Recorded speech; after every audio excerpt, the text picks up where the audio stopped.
Bom dia, meu nome é Vitor e hoje apresento meu projeto de sistema de iluminação autônoma baseado em visão computacional. O foco desse trabalho não é apenas acender uma luz, mas utilizar inteligência artificial, especificamente o modelo YOLO V8, para resolver um problema real de eficiência energética através da detecção de postura humana. Bom, o objetivo principal foi desenvolver uma solução capaz de controlar a iluminação com uma confiabilidade superior a 90%, diferente de sistemas simples que apenas detectam o movimento. A meta aqui foi criar um algoritmo que entenda o contexto em até 4 semanas de desenvolvimento, utilizando o estado da arte de detecção de objetos. Bom, para entender melhor a relevância do projeto, precisamos olhar para o problema atual. Hoje, a maioria dos ambientes utiliza sensores PIR, né, que são os infravermelhos passivos. O problema é que eles detectam movimento e não presença. Isso obriga os instaladores a deixarem um delay de 15 a 30 minutos para a luz não apagar com ninguém sentado, né? Minha proposta, com visão computacional, é reduzir esse delay de segurança para cerca de 30 segundos, já que o sistema é capaz de detectar uma pessoa mesmo que ela esteja totalmente parada. Isso não é apenas uma suposição, né? Estudos recentes na área de engenharia predial, como esse comparativo experimental, mostram que sensores baseados em uma imagem conseguem otimizar o consumo energético de forma superior aos sensores PIR, justamente por eliminarem os falsos negativos e reduzirem o tempo de lâmpada ociosa. Bom, para treinar essa inteligência, não utilizamos dados genéricos, utilizamos o dataset FPS-DSV1, composto por aproximadamente 4.500 imagens. O foco foi ensinar a rede a diferenciar duas classes cruciais, que é a pessoa de pé, né, a pessoa ativa, que precisa de luz, e a pessoa deitada, que está em repouso ali, onde a luz deve ser apagada. Bom, para todo o gerenciamento desses dados, né, foi feito via RoboFlow. Aplicamos técnica de data augmentation para evitar o modelo apenas que decorasse as imagens, né. Também gostaria de chamar a atenção para os diferentes tipos de imagem, né, então tem imagens com eh, mais escuras, mais claras, mais longe, de diferentes perspectivas, né, para poder treinar o modelo da melhor forma.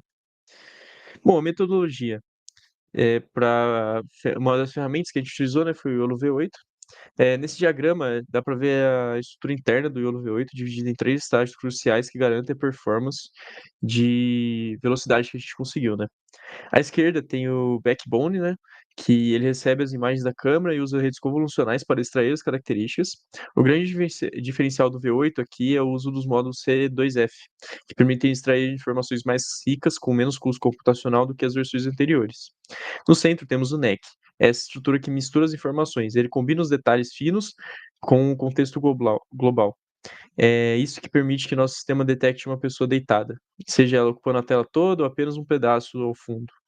Por fim, à direita, a head, né, que é a cabeça. O YOLO V8 utiliza uma abordagem anchor free desacoplada. Isso significa que ele separa matematicamente a tarefa de classificar da tarefa de localizar.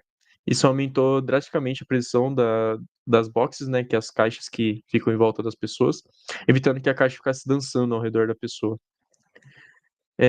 Bom, aqui tem mais algumas coisas que eu utilizei. Então aqui tem a arquitetura de o código, bom, a gente utilizou o Python 3.10 que tem suporte para o PyTorch e o CUDA.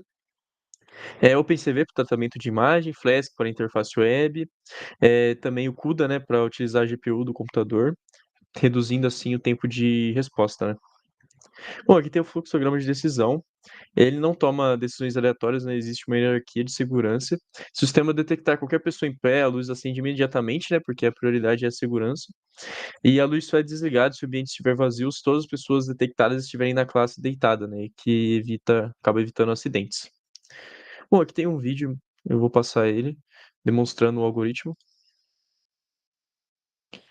Eh, Bom, basicamente ele vai detectando, vou colocar mais rápido aqui. Vai mostrando as pessoas, né, passando, no caso ali eu fazendo o vídeo. Ali aí já quando começa a deitar, ele dá umas travadinhas, assim, né, ele muda as classes e tal. Isso ocorre por conta de alguns erros, né, do dataset, tipo, no dataset não tinham vídeos e tal, eu vou explicar isso mais pra frente. Eh, mas é basicamente isso. Aí tem o meu coadjuvante.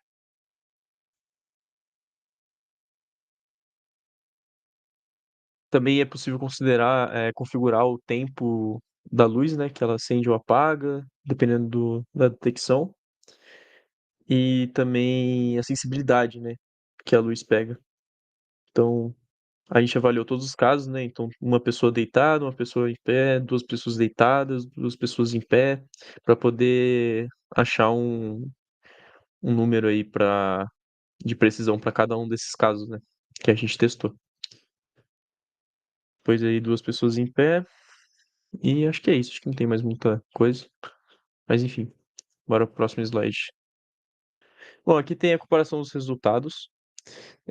Basicamente aqui ele demonstra que, essa primeira parte que foi realizado para imagens, né, então foi o teste real realizado no código. Então a gente vê que a taxa de acerto é bem alta, né, para esses casos. Porém, aqui nessa parte onde tem pessoas mistas, né, em pé e deitado, principalmente por conta da sobreposição de pessoas, o score foi bem abaixo do que esperado. Além do movimento rápido, né, então quando você tem uma troca de estado ali, a taxa de acerto dele também é bem menor.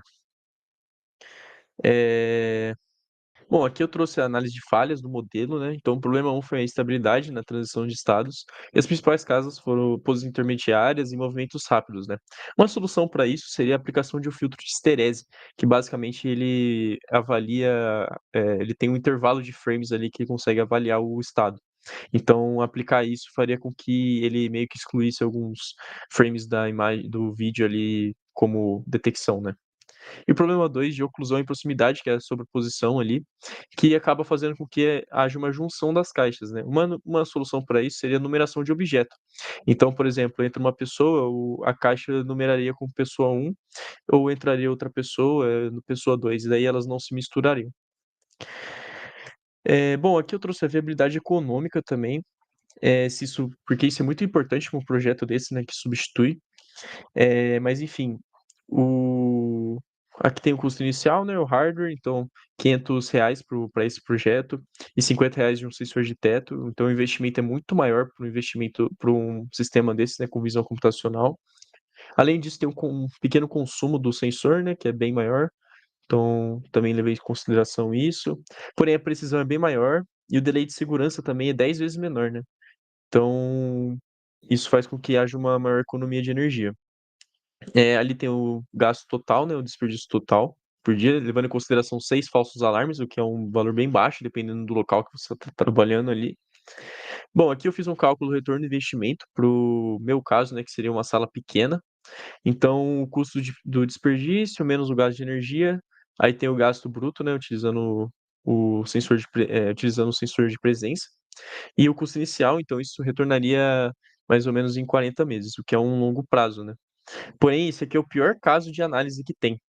E eu trouxe um gráfico aqui, né, mostrando o retorno de investimento por potência do local. Então, quanto mais potência você utiliza no local, mais rápido é o seu retorno.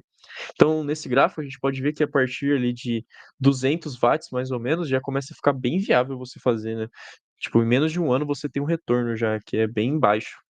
Então, pra talvez grandes empresas, auditórios ali, grandes locais, seja muito interessante você trocar esse sistema de presença por um sistema de sensor via câmera ali. Por fim, a conclusão, a técnica, né, conclusão técnica, o modelo V8 demonstrou boa eficácia, né, na classificação de posturas, e uma baixa taxa de falso negativo, né, conforme a robustez do controle por contexto. Comercial, solução competitiva para ambientes de alto consumo, então para alto consumo é bem viável você trocar. E isso é gerado, né, pela redução do delay que compensa o investimento em hardware. Então você tem um gasto muito menor de energia. Os principais desafios foram oscilações durante transições rápidas, né, de levantar e deitar ali, e a instabilidade em sobreposição.